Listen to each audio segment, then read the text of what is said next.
तो आइए हम अध्ययन करते हैं बाणभट्ट द्वारा विरचित कादम्बरी कथामुखम का ये अगला प्रकरण, जो कक्षा 12वीं बोर्ड में चंद्रापीठ कथा के नाम से दिया गया है। तो सबसे पहले हम इसका वाचन करेंगे। अथ महाश्वेता कादम्बरीम अनामयम प्रपक्ष सातु सखी प्रेमणा गृहनिवासेन कृतापराधेव लज्जमाना कृच्छादिव कुशलम आचचच्छे मुहूर्तापगमे च महाश्वेता ताम्बूलदानोद्यतां ताम अभाषत। सखी कादम्बरी सर्वाभिरस्माभिः अयम् अभिनव आगतः चन्द्रापीडः आराधनीयः, ततस्मै तावद्दीयताम् इति।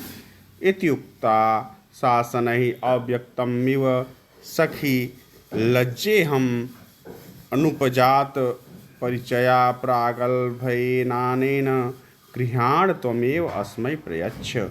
इत्युवाच पुनः पुनः अभिधीयमाना च तया ग्राम्येव चिरात् दानाभिमुखं मनश्चक्रे। महाश्वेता मुखात् अनाकृष्टदृष्टिरेव पेपमानाङ्गयष्टिः प्रसारयामाश्च ताम्बूलगर्भं हस्तपल्लवं। चन्द्रापीडस्तु स्वभावपटलं धनुर्गुणाकर्षणकृतकीर्णश्यामलं पाणिं प्रसार्य ताम्बूलं पतिजग्राह। अथ सा गृहीत्वा अपरं ताम्बूलं महाश्वेतायै प्रायक्षत। तो इसका हम वाचन कर लिए, इसके बाद हम अर्थ को देखेंगे। अथ मतलब होता है इसके बाद। अथ का अर्थ क्या होता है? इसके बाद महाश्वेता, इसके बाद महाश्वेता ने कादम्बरीम अनामयम प्रपच्छ। अनामयम मीन्स होता है निरोगी, मतलब न आमय, मतलब जिसको रोग न हो, जिसमें रोग समाप्त हो जाए उसे अनामय कहते हैं। इसी को निरामय भी कहते हैं, सर्वे संतु निरामया।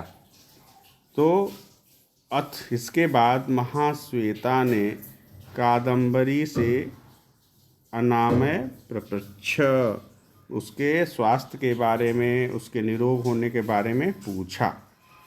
सा तु सखी प्रेमणा गृह निवासेन कृतापराधेव लज्जमाना कृच्छादिव कुशलम आचचच्छे। सखी प्रेमणा, तृतीय विभक्ति एकवचन। सखी के प्रेम से, अपने सखी के प्रेम से गृह निवासेन, पूर्ण होते हुए भी घर में रहने के कारण, कृतापराधेव, अपने आप को कृतापराधे, अपने आप को अपराधिनी समझती हुई कादम्बरी ने लज्जित होकर के, कृच्छादिव लज्जित होकर के, कृच्छादिव कठिनाई से, कुशलम आचचच्छे कुशल समाचार कहा। मुहूर्तापगमे च महाश्वेता। मुहूर्त मतलब थोड़ी देर, कुछ देर, समय का वाचक है मुहूर्त। थोड़ी देर बीतने पर, मुहूर्त उपगमे, मुहूर्त अपगमे, इसका संधि विच्छेद करेंगे, दीर्घ संधि होगा। मुहूर्त धन अपगमे,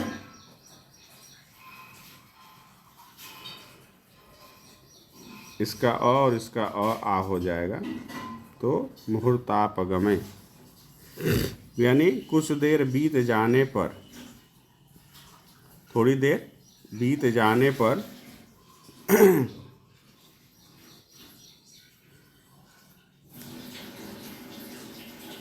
पान देती हुई, थोड़ी देर बीत जाने पर मुहूर्तापगमे च महाश्वेता ताम्बूल दान उद्यताम, पान देती हुई ताम अभासत, उससे बोली।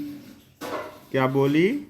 थोड़ी देर बीतने पर पान देती हुई कादम्बरी ने महाश्वेता से कहा कि सखी कादम्बरी, हे सखी कादम्बरी, सर्वाभिरस्माभिः, सर्वाभिः प्लस अस्माभिः विसर्ग संधि है। सर्वाभि हम सभी के द्वारा, अस्माभि मतलब हम लोगों के,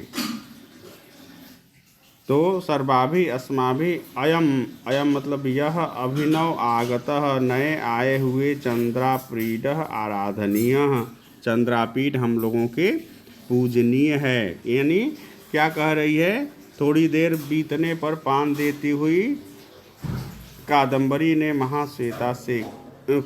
से महाश्वेता ने कहा कि सखी कादम्बरी सर्वाभिरस्माभिः, हे सखी कादम्बरी, हम सभी के नवागंतुक अतिथि का सत्कार करना चाहिए। यह जो अभिनव नए आए हुए हैं चंद्रापीठ, इनका आराधनीय सत्कार करना चाहिए। तदस्मै तावद दीयताम इति, इसलिए तत् अस्मै, इसलिए उनके लिए तावत दीयताम, यह दे दो, ये पान उनको दे दो। इति युक्ता, इति युक्ता में यण संधि है, इति धन उक्ता, देखिए इति धन उक्ता, ये ई को यह हो जाएगा और इसमें ऊ की मात्रा, इत्युक्ता, इत्युक्ता।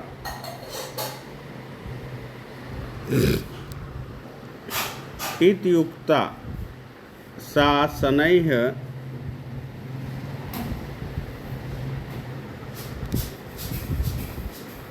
अव्यक्तमिव सखी, ऐसा कहने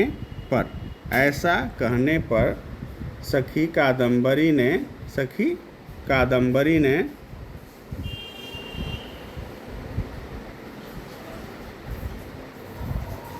लज्जे हम अनुपजात परिचया प्रागल्भ एन के परिचय न होने के कारण बहुत ही धीरे से कहा। परिचय न होने के कारण धृष्टतापूर्वक अप्रगट रूप में कहा कि लज्जे हम, मुझे लज्जा आ रही है। कि जब वो महाश्वेता कादम्बरी से कही ये चंद्रापीठ को पान दो, तो कादम्बरी कह रही है कि परिचय न होने के कारण धृष्टतापूर्वक मुझे लज्जा आ रही, धृष्टता करने में मुझे लज्जा आ रही है।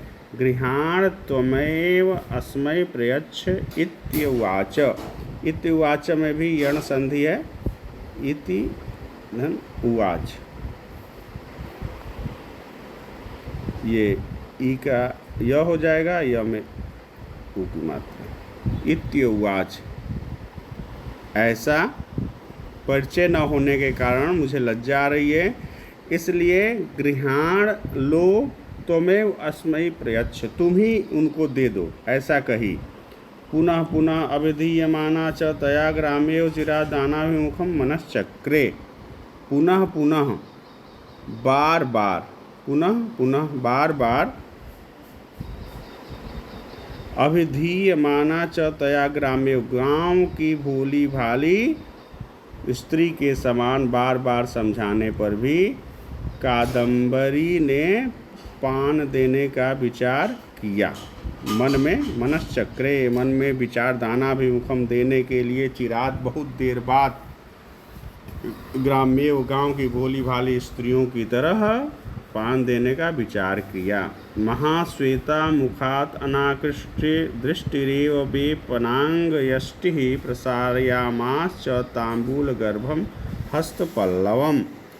अब देखिए कि महाश्वेता मुखात, महाश्वेता के मुख से, मुखात पंचमी विभक्ति एकवचन, महाश्वेता के मुख से या महाश्वेता की ओर से अनाकृष्ट दृष्टिरेव, न हटाए हुए दृष्टि, यानी महाश्वेता के मुख की ओर से दृष्टि न हटाए हुए, वेपमानांग यष्टि, और कांपते हुए शरीर से, वेपनांग यष्टि, वेपमानांग यष्टि, कांपते हुए शरीर वाले हाथ को प्रसार्या मांस, फैला करके, हाथ को, कांपते हुए शरीर से पानी युक्त हाथ को प्रसार्यामास बढ़ा दिया। कैसा था? तांबूल गर्भम हस्तपल्लवम, तांबूल लिए हुए, पान लिए हुए हाथ को बढ़ा दिया। चंद्रापीडस्तु स्वभाव पाटलम, चंद्रापीड तो स्वभाव से लाल, किंतु धनुर्गुण आकर्षण, धनुष की डोरी खींचने से किड़-श्यामलम, धनुष की डोरी खींचने से पड़ने वाली किड़, रगड़ से काले पड़े। पाणिम, पाणिम मतलब हाथ को, प्रसार्य बढ़ा करके, तांबूलम प्रतिजग्राह, और तांबूल को चंद्रापीड ने, पान को चंद्रापीड ने ले लिया। अथ सा गृहीत्वा परम तांबूलम महाश्वेताय प्रयच्छत, इसके बाद अगला दूसरा तांबूल कादंबरी ने महाश्वेता के लिए भी दिया। अब इसमें से आने वाले जो प्रश्न हैं उनको हम देख लें कि इसमें कहा गया है उपर्युक्त गद्यांश के पुस्तक किस पुस्तक से उद्धृत है? तो ये उद्धृत है चंद्रापीड कथा से। किस पुस्तक से उद्धृत है? चंद्रापीड कथा से। चंद्रापीड कथा, ये 2-2 अंक के प्रश्न आते हैं। अगला प्रश्न, महाश्वेता कामभासत, महाश्वेता किससे बोली? तो महाश्वेता कादंबरीम अभासत, कादंबरी से बोली।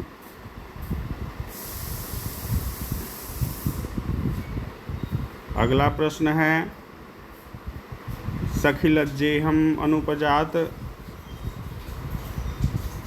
अनुपजात परिचया प्रागल्भेना कि इस रेखांकित अंश का अनुवाद। तो सखी कह रही है, कादंबरी महाश्वेता से करिए, सखी लज्जे हम, मुझे लज्जा आ रही है, अनुपजात परिचया, परिचय न होने के कारण, प्रागल्भ एन अनेन, इस धृष्टता से मुझे लज्जा आ रही है।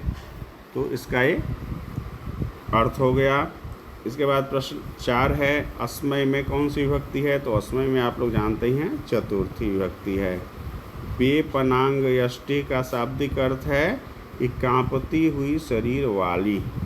छठा प्रश्न, सखी कादंबरी सर्वाभिरस्माभि अयम अभिनवागतः चंद्रापीड आराधनीय का अनुवाद कीजिए।